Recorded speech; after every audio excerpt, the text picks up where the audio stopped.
was the last time that you had a new idea? When was the last time that you actually made it happen? So, my name is Piotr, and what I do by night is that I co-founded FREENOVATION. We're a bunch of people who are focused on researching, diagnosing, developing, and evangelizing about the organizational cultures of trust. That's what I do by night, because my day job is slightly different. I'm an assistant professor here at the university, but I'm also an associate researcher in the Department of Psychology at the University of Maryland, where we study the relationship between culture and innovation. And this is what I would like to talk to you about today. But before we do that, I would like to ask you a couple of questions. Let's see a quick show of hands. How many of you consider yourself highly creative? Raise your hand. Okay, thank you. How many of you think that your boss shares the belief that you are highly creative? Raise your hands. Okay. How many of you can make decisions about your own salary? Raise your hands. Less and less hands in the audience. And finally, how many of you think that your job matters? Okay, just do it for me. How many of you think we live in a complex computer simulation oversaw by a higher intelligence? Don't be afraid. Don't be ashamed. It's okay to think that. Okay, the last one was for me. But the previous questions are very relevant for what I'm about to talk about to you today. The relationship between organizations, culture, innovation, and creativity. And let's just explain something off the bat, because it's really important for us to have a common language about what we're about to talk about, which is, what does it mean to be innovative, and what does it stand for? So it's very important for me to understand, for us to understand, that innovation is not necessarily about groundbreaking products. It's not necessarily about technology that changes lives. It's not necessarily about, making the change in the world. Innovation takes place any time and every time you come up with a new, useful idea and you make it happen. So it could be about coming up with a new idea to build a relationship with your customer, to communicate with your coworkers, or to solve a problem that your coworker has. This is all innovation. So, how do you build environments that foster innovation? This is the topic of today's conversation. But before that, let me tell you a story. So, it's Friday afternoon, everybody's chilled, and two fish swim across the ocean. Okay, and they see an older fish swimming their way. And as it passes them by, it says, "Hey chums, how's the water today?" And the two fish are just swimming on, a little bit confused. And then one fish asks the other, "Dude, what the hell is water?" And I like this for two reasons. The first reason is, the first time I heard this story was from David Foster Wallace, one of the greatest American writers, the author of The Infinite Jest, in his 2005 commencement speech, "This is Water." Google it, listen to it. It's one of the best speeches ever given about the purpose and the meaning of life. But the second reason is also very important. I believe that this story is a perfect metaphor for what an organization culture is in innovative companies, teams, and groups. It is this intangible thing, something that we don't see, but that nevertheless influences everything we do, the way we think, and the way that we behave. Because you know what? Innovative teams are different from the ones that are not innovative, not in industry, in how they're managed, not even in the product that they're developing. The main difference is culture. So Professor Jen Chapman from the University of Berkeley, with whom we work on developing the experiments that relate the strength of norms to innovation, has published a very interesting research 4 years ago. She studied almost 40 biggest IT companies in the US with respect to their organizational culture. And she wanted to answer a very simple question. Is there a relationship between culture and money? Because, it's cool to talk about culture. It's a nice, fuzzy subject. But the question is, does it translate to money? And she found a very interesting thing. She found that the companies that had a strong, developed innovation culture, which meant that the employees agreed about the core principles of adaptability, of openness to making errors, etc., had revenues higher on average by $5 billion than the ones that did not have innovation cultures. When I say billion, I understand what I'm saying. It is billion. We have to take into consideration we're talking about the largest American IT company, so you can just fill out the blanks there. Innovation culture matters for satisfaction, for meaning, but also for the profit and for the money. And there's probably not a better example of this than Southwest Airlines. How many of you recognize this company, Southwest Airlines? About half of you. That's quite impressive, to be honest. So Southwest Airlines is one of the largest airlines in the world. It was founded 51 years ago by Herb Kelleher in Dallas, Texas.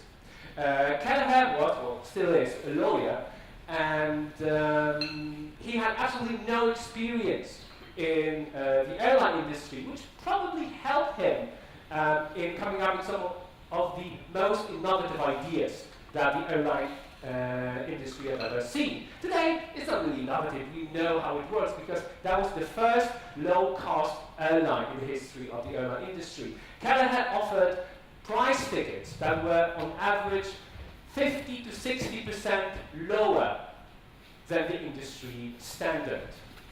It was a breakthrough.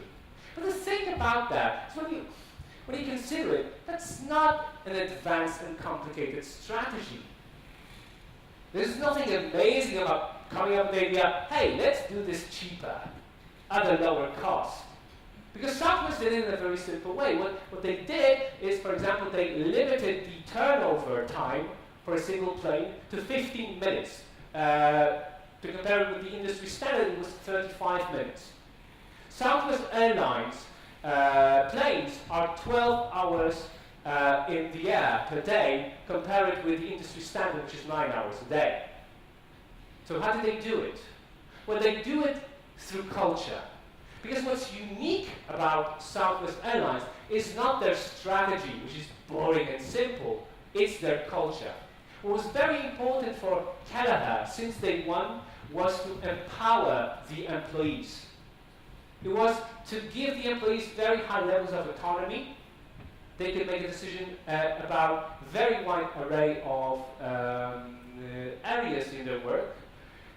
From day one, Kelleher also shared profits. He introduced the profit sharing plan in Southwest Airlines, and the people that worked for Southwest Airlines were actually compensated below the industry average, but then with profit sharing, it translated into higher earnings. So what did Southwest Airlines achieve? Well, first and foremost, it was the only airline that did not register losses after 9/11. It was also the only airline that did not fire a single person after the 9/11 crisis. So right now it is listed as the only airline in the US as one of the 20 most innovative companies in the US. Kelleher created a culture that breeds meaning, that breeds engagement, and that breeds innovation. He was able to overcome one of the most challenging trade-offs in management, the trade-off between freedom and alignment. The trade-off between giving people autonomy, but at the same time making sure that they actually have the same goal in mind. If you're a manager, you know this challenge very well. If you give up too much power, there's a risk that chaos will ensue. How do you coordinate people's actions? What is really fascinating for me in this paradox and in this trade-off is that freedom and structure, autonomy and alignment are both necessary for any successful endeavor. You need to have freedom in order to have creativity, in order to come up with new ideas, in order to have engagement. But you need structure and you need alignment in order to make things happen. Introduce freedom without structure, you will have chaos. Introduce structure without freedom, you will have conventional behavior. And there's a very interesting experiment that emphasizes and illustrates this. So 5 years ago, Professor Kathleen DeVos published a paper in psychological science that was titled something like, I'm recalling from memory, physical disorder leads to creativity, while physical order leads to conventionality. So now I think about it, I should probably say spoiler alert or something like that, because this is exactly what she found. A group of participants were invited into a lab, divided randomly. Half of them went into a room that was very much orderly, the one that you see on the left, and the second group went into a disorderly room that you see on the right. And then, after doing a task for some time, they were asked to do stuff. Some of them, for example, were given an option between choosing an apple or a chocolate ball. And then the psychologist was like, oh, okay, that's interesting, because this is what psychologists do. Some of them were giving a choice between a product that was branded as new and groundbreaking or as traditional and conventional. And they made their own choices. They were also given an option to offer a certain amount to charity, and finally they were given a creativity task, a divergent thinking task, in which they had to create as many solutions to a problem as possible. So you probably know where I'm getting with this, right? People who work in orderly rooms were highly conventional, they made healthier choices, and they were more likely to give to charity. And that's good. We want to have citizens like that. But wouldn't the world be a little bit boring with only people like that? In the second group, people were less likely to give to charity. People were less likely to make healthy choices. But on the other hand, they were far more creative than the people who were in the first room. And again, you see the same trade-off here. Freedom, chaos. Alignment, boredom. And this relates directly to what we study at the University of Maryland, which is one of the dimensions of cross-cultural difference that we brand following the idea of Michel Galfand, tight versus loose culture. So let me explain that for a while. There are a lot of cultural dimensions that might help you to understand cross-cultural differences, right? One of them, very popular, is individualism, collectivism. Another one is power distance. In some cultures, power should be very much separated from the common folk, right? Think about Russia, the highest power distance culture in the world, compared to Sweden, one of the lowest power distance cultures in the world. But apart from that, there's one hidden dimension that we don't usually discuss, and it's how many norms are there that regulate human behavior in a given culture, and how severe are the punishments if you do something that goes against these norms. So if you want to think about tight national cultures, think about Singapore. Think about Pakistan. Cultures in which if you do something that goes against numerous rules that these societies have, the punishment will be very, very severe.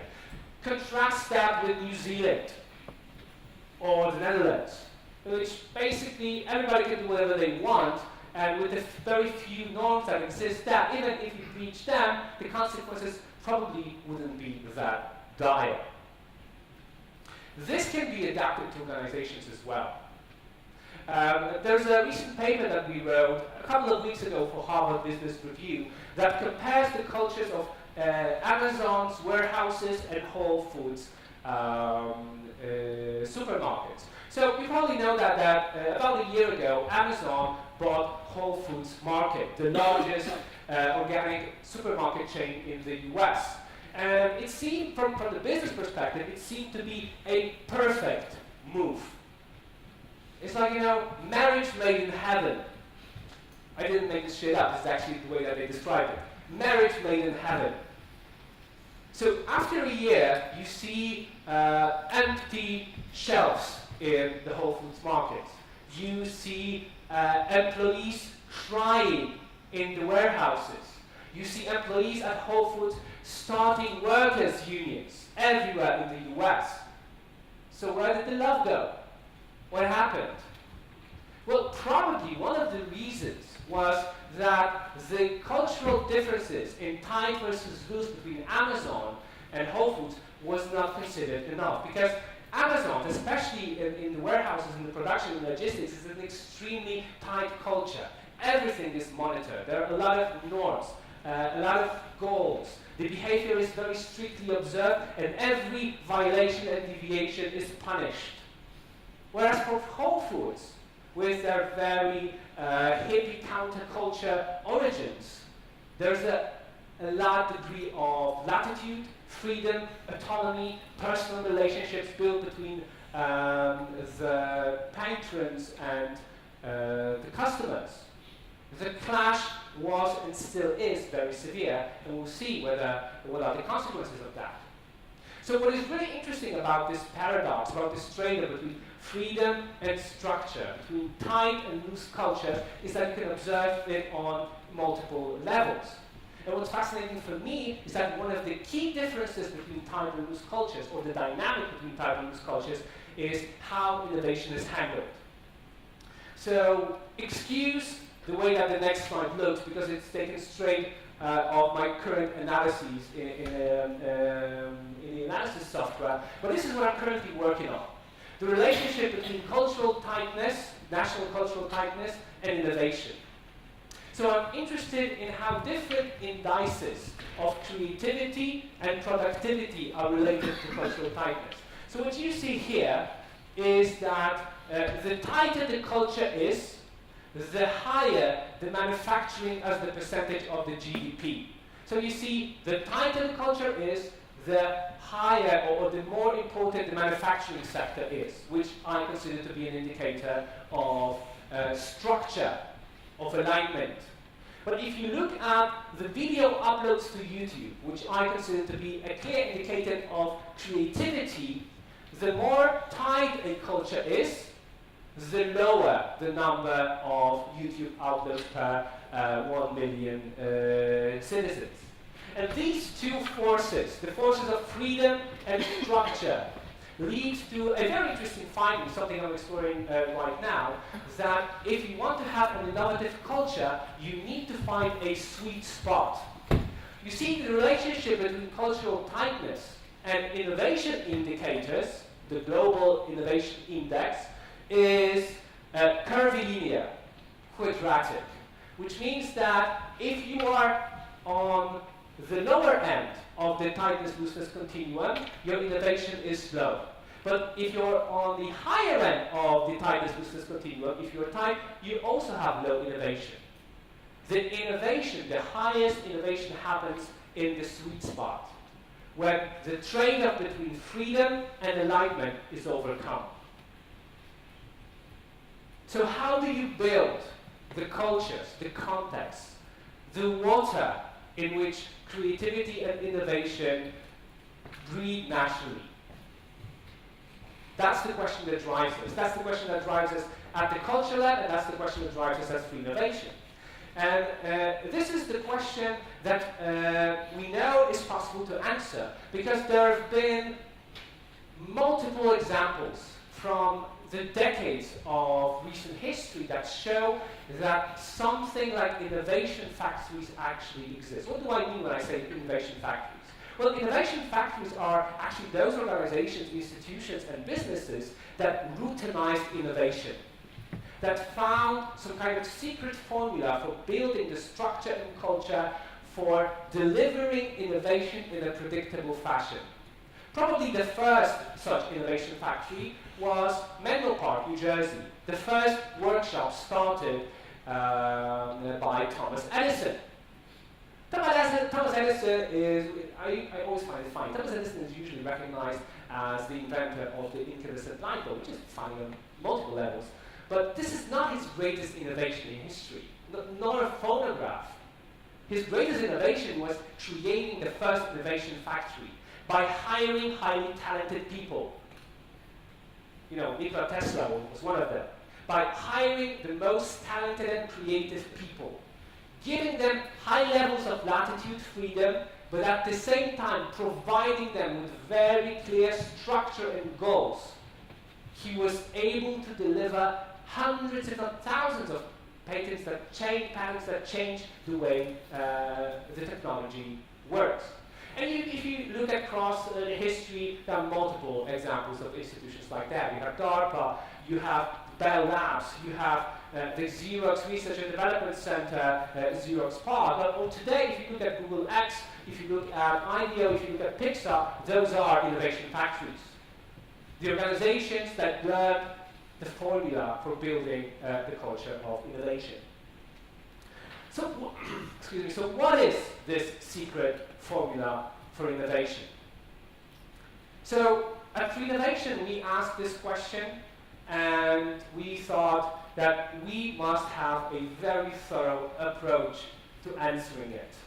Because if you ask this question and you just go and read a book, that's not good enough.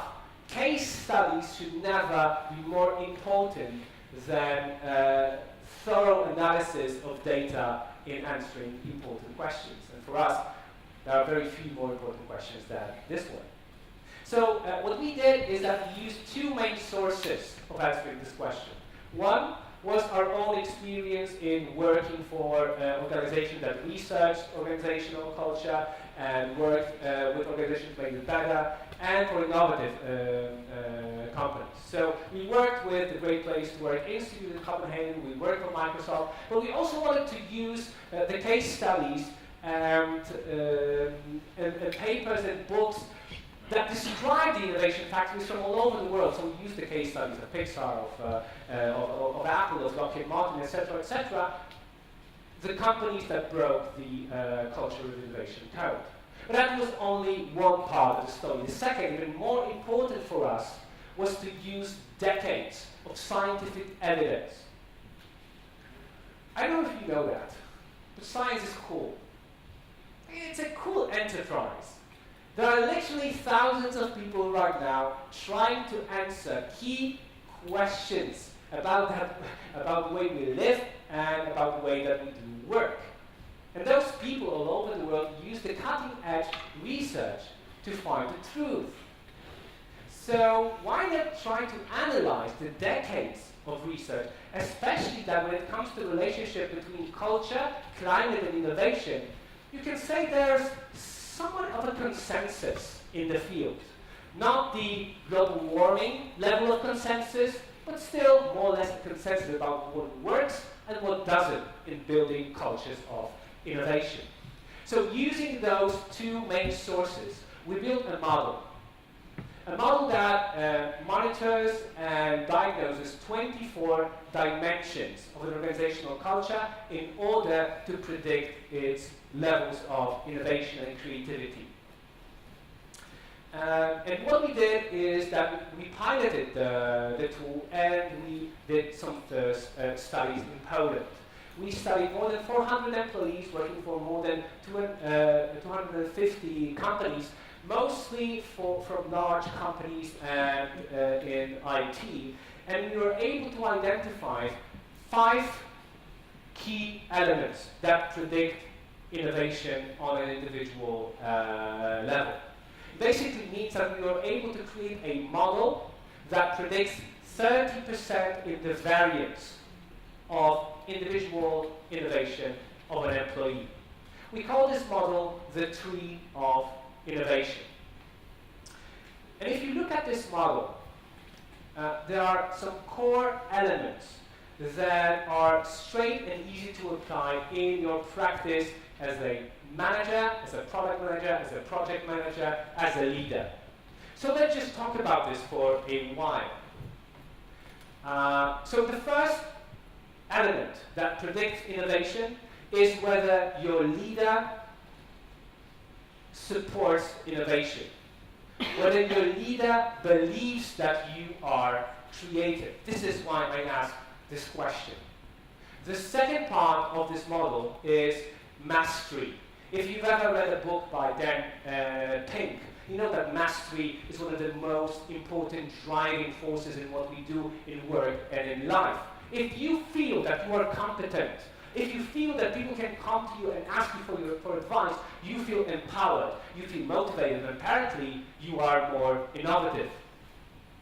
The third element, I was really not surprised, but very happy to find it as one of the 5 core predictors of innovation, was creative self-confidence. This is something that Kelly brothers from IDEO talk about a lot in their seminars, in their lectures. One of the most important predictors of whether you are actually creative is whether you believe you are creative. And it's not just pure correlation, it's causality. If you make people believe that they are creative, you will find out that they will become more creative. This is one of the most fascinating subjects in psychology, by the way. If your belief influences reality, we talk about self-fulfilling prophecy. And it's one of the most powerful and underused tools in the leadership toolbox. Changing your beliefs about your employees, about your co-workers, in order to make them more effective. So those 3 elements, all related to leadership, making people feel that they're empowered, predict innovation in a very significant way. The 4th branch of the innovation tree is autonomy, freedom. Giving people power to make decisions about how they make their work. Autonomy is a powerful driver in all teams, organizations, and businesses to predict creativity and innovation. Those 4 branches were very highly correlated with individual creativity and innovation, but then we found a 5th one. And it kind of surprised us because we actually didn't use it as one of the 24 dimensions for measuring the culture of innovation. It was our control variable. Because we controlled for satisfaction and we controlled for the meaning of not life but work. Do you think that your work matters? Do you believe that your work makes you a better person and makes the world a better place to live in? Does your work matter? That was, it turns out, the best predictor of innovation. And if you look at the tree, you can take a very clear takeaway from each of the branches for your practice as a leader and as a manager in your organization. Support your employees, believe in their creativity. Build an environment that lets them to grow their mastery. Give them freedom to make decisions. It doesn't necessarily have to be about their own salary. I know companies like that. They're awesome. You can actually make a decision about your own salary. You're fully autonomous in doing that. But it doesn't have to be that. Just give people freedom and observe how they thrive and how they innovate. And finally, provide people with meaning. But how do you do that? Do I mean some kind of, touchy-feely thing, or you sit down and say, look in the eyes, your work has meaning, man. It matters. But it's not about that. It's about showing people that their work actually matters. If it doesn't, reconsider your goals. There's a very interesting anecdote, probably apocryphal. JFK visiting the NASA center and having a short chat with a cleaning lady. He asked, so could you tell me what do you do around here? And she said, Mr. President, I help to send people to the moon. And that's the meaning we have in mind, because if a job actually is a part in a larger value creation chain, somebody at the end uses it and makes something significant and powerful. Bring the customers closer to your developers. Bring the clients closer to your teams, and then you will see that people actually see the meaning of their work. I was told that it's impossible to prepare a presentation about innovation without referencing Steve Jobs. And I had a huge challenge because he's not my favorite guy in the world, but I actually found a cool quote from Steve. Steve was dying, pancreatic cancer, and his biographer, Walter Isaacson, called him for one of the last questions in his life, asking him about his legacy, asking him about what was the thing that made him the proudest. Was it the iPhone? Was it Mac? And Jobs said, making a Mac or an iPhone is hard, but making a team that will always turn out Macs and iPhones, that's the hard part. And I have to agree. That's the magic formula of the innovation factories. Finding the key elements that will rationalize and that will make innovation and creativity a predictable outcome. That's the magic formula. The innovation tree's branches are signposts for directions in which you need to take your team in order to make them more innovative and creative. And I invite you to take this journey. Thank you very much. Thank you, Piotr. Any questions for Piotr? Do work that matters, you say. Do work that matters. Excellent. Oh, there's a question over there.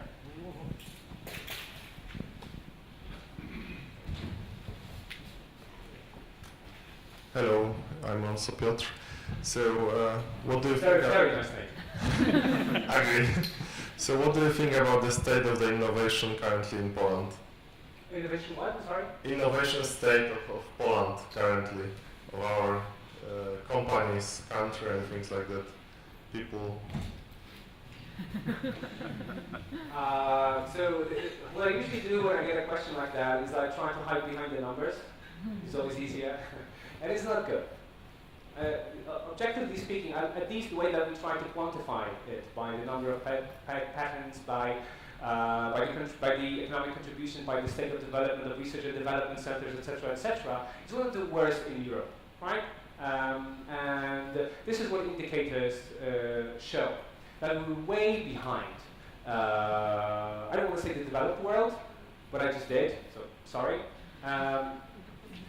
But if you just focus on that, we could just go to sleep and stop doing anything, which is absurd. Because on the other hand, what we have are thriving cities, thriving industries, and thriving startup communities in Kraków, in Warszawa, in Wrocław, that are more interconnected right now than ever. And of course, still, if you look at the levels of financing that they get, if you look at the impact that they have, it's still hard to compare them to Berlin, to Amsterdam, well, to Silicon Valley, obviously. But what I love about Poland is that the sheer amount of talent and motivation here would be enough to fuel a couple of Silicon Valleys. So what we really need to think about is how to create the environment that takes this talent and actually makes the innovation at the level of Amsterdam, Berlin, and Silicon Valley. And I think that it's more than possible. So, what would be your advice, I don't know, to government or some first steps for Poland? Go more innovative. Oh, that's easy. 3-point plan.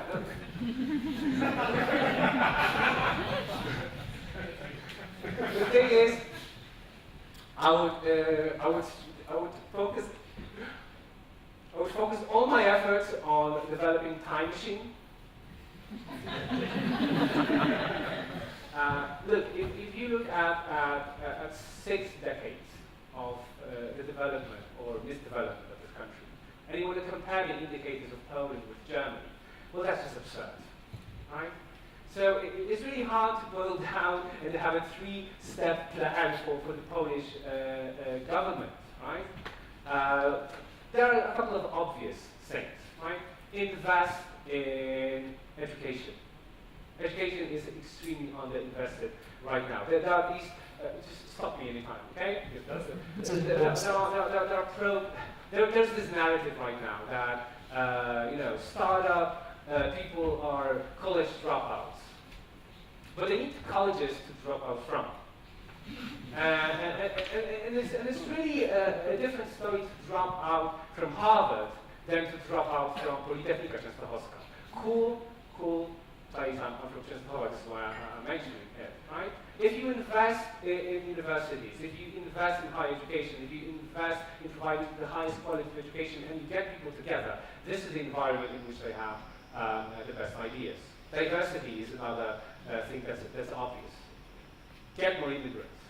I know it might not be popular, but look at the people who started the companies. Look at the guy that I don't really like that I showed the quote from, right?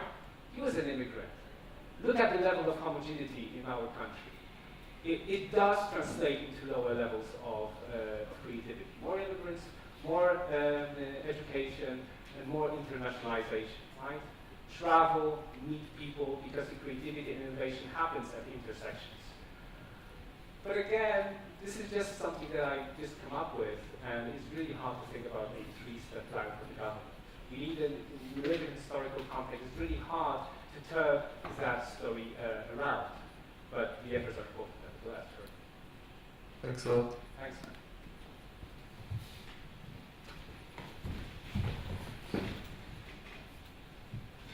Hi, thank you for your speech. It was, I really liked it. Are you familiar with Frederick Laloux's book? I am, yes. Because Southeast Airlines is a teal organization, right? Pardon? Southeast Airlines is a teal organization. You just triggered me. I'm not quite sure if it would describe itself as a teal organization. Yeah, it's given as an example of. Yeah, because okay, no, let's just yes. Okay. Yes, let's not overcomplicate things, of course. Yes. So are you somehow trying to correlate the type of organization with the innovation? Because let's say Frederick assumed that the innovation actually appeared in orange, right? Yeah. There are efforts to relate the type of organization to the level of innovation, and so far they haven't yielded any significant results. This is why, when you ask these questions, it's one of the most fascinating questions for me in my life. The relationship between how participative or teal, for the lack of a better word, an organization is, and performance and levels of innovation. Actually, the relationship isn't that clear on an organizational level. We did a huge study in Poland that was just recently published. It's called the Human Capital Study. We study more than 2,000 of companies.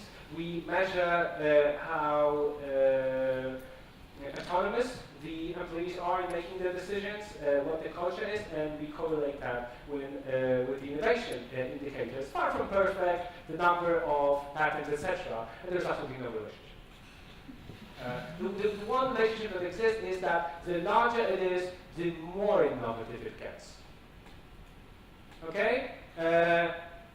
Laloux's book offers a compelling narrative that doesn't necessarily stand a test of empirical verification. Okay? If you look at the data, the relationship isn't really there.